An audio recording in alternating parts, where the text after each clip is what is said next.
क्या हुआ जब प्रयागराज महाकुंभ के दौरान एक साधु को गंगा स्नान करने से रोका गया। उसके बाद प्रयागराज के उस गंगा घाट पर जो चमत्कार हुआ उसे देखकर आपके पैरों तले जमीन खिसक जाएगी। साल 2025 के जनवरी माह में प्रयागराज में सदी का सबसे बड़ा महाकुंभ लगने वाला है। यह महाकुंभ हर 12 साल में एक बार लगता है, यानी इस महाकुंभ का बहुत अधिक महत्व रहने वाला है, क्योंकि इस दौरान यहाँ आकर भगवान के दर्शन करने का और साथ ही साथ गंगा नदी में स्नान करने का बहुत बड़ा महत्व रहता है। इसी वजह से देश और दुनिया से कई लोग प्रयागराज के इस महाकुंभ में पहुंचने वाले हैं। लेकिन सबसे ज़्यादा आकर्षण का केंद्र होते हैं वह नागा साधु, जो इस महाकुंभ में शाही स्नान के लिए आते हैं। उनके लिए अलग समय निर्धारित किया जाता है और यहाँ पर उन्हें स्नान करने से कोई नहीं रोक सकता। लेकिन अभी हाल ही में जो घटना सबके सामने निकल कर आ रही है उसने सभी के होश उड़ा दिए, जहां पर एक साधु महाराज को गंगा नदी में स्नान करने से रोका गया। इस घटना के पीछे की सच्चाई वह तो आप वीडियो देखकर ही जान पाएंगे। लेकिन उससे पहले क्या आप प्रयागराज के इस महाकुंभ में शामिल होने वाले हो? नीचे कमेंट बॉक्स में जरूर बताइएगा। धार्मिक मान्यता है कि महाकुंभ में स्नान करने से जातक को मोक्ष की प्राप्ति होती है और जीवन भर के पाप मिट जाते हैं। कोई भी महाकुंभ साधु के बिना अधूरा है, क्योंकि यह साधु संतों के आगमन और स्नान से ही संपूर्ण माना जाता है। देश भर से साधु महाकुंभ शुरू होने के कई दिनों पहले ही प्रयागराज पहुंच जाते हैं। इस घटना की शुरुआत होती है मध्य प्रदेश के महेश्वर में रहने वाले राधानंद जी महाराज से, जिन्होंने बचपन से ही अपने घर का त्याग कर दिया था। 9 वर्ष की उम्र में उन्हें आध्यात्मिक की पहचान हो चुकी थी। उन्होंने अपने घर बार का त्याग करके भिक्षा मांगकर ही अपना जीवन व्यतीत किया था। राधानंद जी महाराज रोजाना सुबह 4 बजे उठकर ठंडे पानी से स्नान किया करते थे और भिक्षा प्राप्त करने के लिए निकल जाते थे। उन्होंने अपने जीवन काल में सांसारिक सुख का त्याग करके कई तपस्या की और कई सिद्धियां हासिल की। वे महेश्वर के घाट पर ही निवास करते थे। एक समय की बात है जब महेश्वर की नर्मदा नदी में स्नान करते हुए एक बच्चे को सांप ने डस लिया। जब उसके घर वालों ने देखा कि वह एक जहरीला सांप है तो उनके होश उड़ गए। बच्चा धीरे धीरे दम तोड़ रहा था, लेकिन वहीं पास में राधानंद जी महाराज बैठे हुए थे। जब उन्होंने उस बच्चे की हालत देखी और उनके माता पिता को रोता हुआ देखा तो उस बच्चे के पास आए और जिस स्थान पर सांप ने डसा था वहाँ पर हाथ रखकर महादेव के कुछ मंत्रों का उच्चारण किया और चमत्कार कुछ ऐसा हुआ कि उस बच्चे का सारा जहर। इस घटना के बाद से पूरे महेश्वर में राधानंद जी महाराज की चर्चा होने लगी और महेश्वर के घाट पर कई लोग उनके दर्शन करने आने लग गए। जब उन्हें प्रयागराज महाकुंभ लगने की खबर मिली तो वह महाकुंभ में जाने के लिए बहुत उत्साहित थे। वे तकरीबन 1 माह पूर्व महाकुंभ में पहुंचना चाहते थे, क्योंकि वह वहीं पर 2 से 3 महीने बिताना चाहते थे। उनका ऐसा कहना था कि महाकुंभ वह पवित्र समय होता है जहाँ पर देवी देवता स्वयं उस स्थान पर मौजूद होते हैं। वहाँ पर तप करना, साधना करना, भगवान का ध्यान करना बहुत ज़्यादा फलदायी होता है। इसलिए 1 माह पूर्व ही जब राधानंद जी महाराज महेश्वर से प्रयागराज जाने के लिए निकले थे तब उनके कई भक्त घाट पर उनके दर्शन करने आ गए और उन्हें कुछ दक्षिणा प्रदान करी। इस दक्षिणा का इस्तेमाल करके उन्होंने ट्रेन का टिकट लिया और महेश्वर से सीधा ट्रेन के माध्यम से प्रयागराज जाने के लिए निकल पड़े। अगले दिन सुबह राधानंद जी महाराज जब प्रयागराज पहुंचे तो सुबह के 3 बज रहे थे। सुबह 4 बजे उनका स्नान करने का दैनिक नियम था। उन्होंने सोचा क्यों ना आज गंगा नदी का पवित्र स्नान किया जाए और वह प्रयागराज के घाट पर पहुंच गए।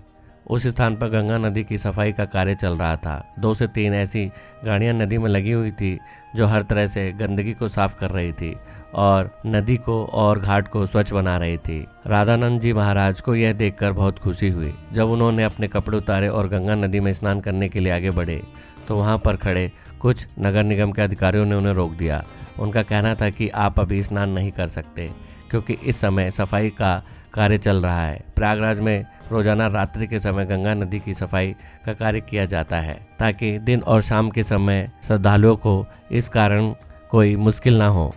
राधानंद जी महाराज उन्होंने सफाई अधिकारियों को समझाया कि बात बहुत अच्छी है, लेकिन नित्य सुबह 4 बजे नहाने का नियम है और आज मैं प्रयागराज पहुंचा हूं तो मैं गंगा नदी में ही स्नान करूंगा और मेरे एक अकेले के नहाने से इस नदी को और मुझे अकेले साधु के या ना नहा लेने से ना तो तुम्हारी व्यवस्था बिगड़ेगी और ना ही मुझे कोई समस्या होगी।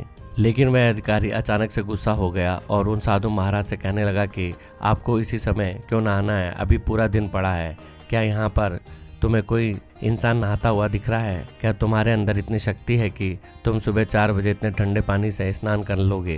व्यर्थ की बातें बनाना छोड़ दो और यहाँ से चले जाओ। 8 बजे पुनः आ जाना और आकर स्नान कर लेना। अभी तक तो राधानंद जी महाराज बहुत विनम्र थे, काफ़ी धैर्यवान थे, लेकिन उस अधिकारी के अपशब्दों को सुनकर अचानक उन्हें बहुत बुरा लगा। उनका ऐसा मानना था कि गंगा नदी पर किसी का अधिकार नहीं है, यह तो साक्षात भगवान शंकर की जटाओं से निकलती है, जिसके अंदर सभी को अपने पाप धोने का अधिकार है और उसके लिए कोई निश्चित समय नहीं है। लेकिन उस समय राधानंद जी महाराज ने उस अधिकारी को कुछ नहीं कहा और सामने घाट पर ध्यान अवस्था में बैठ गए।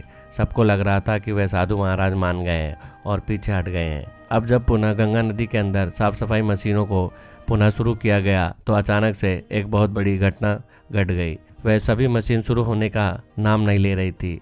ऐसा लग रहा था मानो वह जाम हो गई हो या उनके अंदर बहुत सारा कचरा फंस गया हो। अधिकारियों ने मशीन को देखा, परखा और उसके अंदर का सारा कचरा बाहर निकाल दिया। सबको उम्मीद थी कि अब मशीन कार्य करने लगेगी, लेकिन फिर जब मशीन शुरू की गई तो कोई भी मशीन चालू होने को तैयार नहीं थी। सभी अधिकारी बहुत हैरान थे, किसी की भी समझ में नहीं आ रहा था। जो मशीन रात्रि 12 बजे से अभी तक एकदम सही चल रही थी, अचानक उसमें क्या गड़बड़ हो गई। उसके अंदर फंसा हुआ सारा कचरा भी बाहर निकाल लिया गया था। लेकिन जब मशीन चालू नहीं हुई तो कई मैकेनिक इंजीनियर की टीम को मशीन देखने के लिए बुलाया गया। उन सभी मैकेनिकों ने मशीन को अच्छी तरह से जांचा परखा और यही पाया कि मशीन तो एकदम सही है, लेकिन उसे चालू न होने का कारण किसी को समझ में नहीं आ रहा था। सभी लोग परेशान हो चुके थे। 1 से 2 घंटे हो गए थे, लेकिन गंगा नदी की साफ सफाई का काम हो ही नहीं पाया। राधानंद जी महाराज अभी भी इस घाट पर ध्यान अवस्था में बैठे हुए थे। किसी भी नगर निगम के अधिकारी को यह बात समझ नहीं आ रही थी कि आखिर मशीन कार्य क्यों नहीं कर रही है। गंगा नदी का साफ सफाई का कार्य उस दिन रुका हुआ था। सभी लोग बहुत हैरान थे, साथ ही साथ परेशान थे, क्योंकि उन्होंने मशीन को सही करने की और फिर चालू करने की हर संभव कोशिश कर ली थी, लेकिन उनके सामने कोई परिणाम नहीं आ रहा था। मशीन कोई जवाब नहीं दे रही थी। उस समय जो मैकेनिक इंजीनियर वहां पर मशीन सही करने आया था, उसने जब राधानंद जी महाराज को देखा तो उसकी आंखें खुली की खुली रह गई, क्योंकि वह वही बच्चा था जिसको उन्होंने बचपन के समय सांप के डसने से बचाया था। वास्तव में वह महेश्वर का ही रहने वाला था। वह राधानंद जी महाराज के चरणों में गिर गया और बाबा उसे आशीर्वाद देने लगे। फिर वह सभी अधिकारियों को बताने लगा कि यह महेश्वर के सिद्ध महाराज हैं। बचपन के समय पर एक बार जब उसे सांप ने डस लिया था तो उन्होंने ही अपने चमत्कार से मेरी जान बचाई थी। तब उस अधिकारी को अपनी गलती का एहसास हुआ। वह समझ चुका था कि यह कोई साधारण साधु महाराज नहीं है और मैं इनका अपमान कर दिया। अगर यह अपने दैनिक नियम के अनुसार 4 बजे गंगा स्नान करना चाहते थे तो मुझे इन्हें रोकने का अधिकार नहीं था।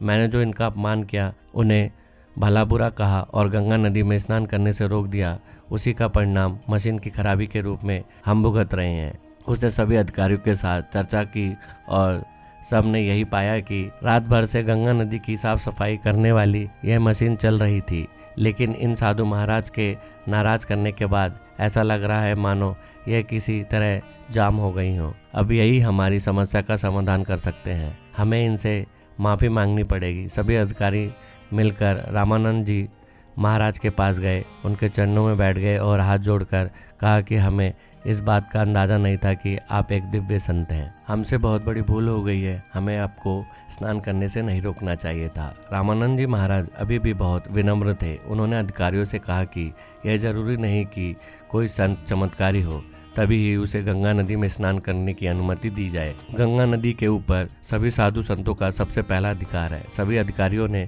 उनसे हाथ जोड़कर कहा कि अब आप गंगा नदी में स्नान कर सकते हैं। हम आपसे बहुत माफ़ी चाहते हैं। वैसे ही बहुत समय बीत चुका है और हमारा कार्य पूरा नहीं हो पाया। हमें आगे से बहुत बड़ा दंड मिलने वाला है। हमें तो अपनी गलती की सज़ा मिलने ही वाली है। आप हमें माफ़ कर दीजिए। राधानंद जी महाराज समझ चुके थे कि सभी अधिकारियों को उनकी गलती का एहसास हो गया है, उनका अभिमान दूर हो गया है। उन्होंने विनम्रता पूर्वक उन अधिकारियों से कहा कि तुम चिंता क्यों करते हो, अभी समय कहाँ बीता है, जरा अपनी घड़ी में समय तो देखो, आखिर क्या बजे हैं।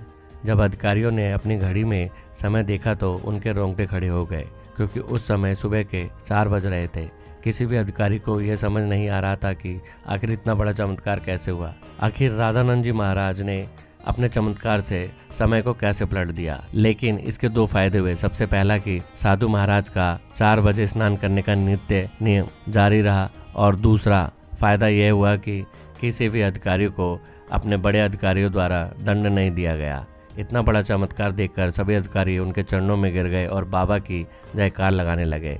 इस चमत्कारिक घटना के बाद सब लोग उन्हें मान गए और उनके दास बन गए। इसके बाद में सुबह 4 बजे अपने नित्य कर्म के अनुसार वह गंगा नदी में स्नान करने पहुंचे और इधर मशीनों ने फिर से काम करना शुरू कर दिया। सारी मशीनें एक साथ चालू हो चुकी थी, जिसका यह परिणाम हो गया कि यह मशीन केवल रामानंद जी महाराज के इशारे का इंतजार कर रही थी। जैसे ही उन्होंने अधिकारियों का अभिमान चूर किया और गंगा नदी में स्नान किया, वैसे ही फिर से मशीनें चल पड़ी। यह बहुत बड़ा चमत्कार था जो हाल ही में प्रयागराज के महाकुंभ में हुआ और चारों ओर इसकी चर्चा हो रही है। वास्तव में दोस्तों, यह भूमि साधु संतों की भूमि है। यहाँ पर साधु संतों का ना तो अपमान किया जा सकता है और ना ही उन्हें छोटा समझा जाता है। इस देश का हर संत इस देश के लिए कुछ न कुछ करता है और भक्तों को अध्यात्म के मार्ग से जोड़ता है। हमें कभी भी उनका अपमान नहीं करना चाहिए और ना ही उन्हें छोटा समझना चाहिए। इस पूरी घटना को लेकर आपके क्या विचार है, हमें नीचे कमेंट बॉक्स में जरूर बताइएगा। अगर वीडियो पसंद आई हो तो वीडियो को लाइक, शेयर और चैनल को सब्सक्राइब करके बेल आइकन को प्रेस करना मत भूलिएगा। जल्दी मिलते एक नई वीडियो के साथ, तब तक के लिए बाय, टेक केयर।